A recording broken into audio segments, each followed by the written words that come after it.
बीच एक जहाज दिखाया जाता है जिस पर कई लोग मौजूद थे। उसी जहाज पर एक छोटी बच्ची जिसका नाम एमा था, जो जहाज के किनारे मुंह लटकाए खड़ी थी। तभी उसके पिता, जिसका नाम कोंग था, वो अपनी बेटी के पास आता है और उसे एक छोटे से गिफ्ट में एक वॉकी टॉकी देता है, जिसे देखकर एमा थोड़ी मुस्कुरा देती है। इसके बाद वहाँ मौजूद सभी लोग समुद्र में मछलियां देखने लगते हैं जो कि तेजी से वहाँ से भाग रही थीं। वो सभी मछलियां किसी क्रिएचर को देखकर वहाँ से भाग रही थीं। इसी दौरान वो क्रिएचर जहाज की तरफ बहुत तेजी से बढ़ रहा था। तभी जहाज पर रेड सिग्नल आना शुरू हो जाता है, जिसे देखकर जहाज के अंदर मौजूद कैप्टन घबरा जाता है। सब लोग जहाज पर एक दूसरे से बातें ही कर रहे थे कि तभी वो बड़ा क्रिएचर जहाज से टकरा जाता है और जहाज एक तरफ से उल्टा हो जाता है, जिस वजह से वहाँ सब लोग पानी में डूबने लगते हैं। इसके बाद यहाँ से सीन कट होता है और हमें समुद्र के किनारे कोंग को दिखाया जाता है, जो वहाँ बेहोश पड़ा था। तभी उसके पास एक आदमी आकर उसे उठाता है और जब कोंग होश में आता है तो वो देखता है कि वहाँ सभी लोग बेहोश पड़े हैं, लेकिन उसे वहाँ उसकी बेटी कहीं दिखाई नहीं देती। ये देखकर कोंग वहाँ जोर जोर से चिल्लाकर अपनी बेटी को पुकारने लगता है।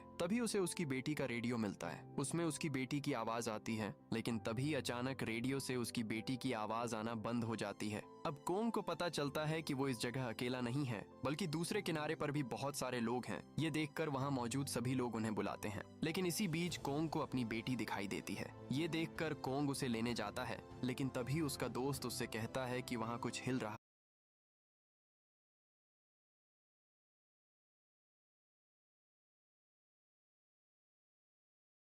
है, जिसे देखकर वहां मौजूद सभी लोगों की आंखें फटी की फटी रह जाती हैं, क्योंकि वहां पर एक बहुत बड़ा मॉन्स्टर सांप उनकी तरफ बढ़ रहा था। और तभी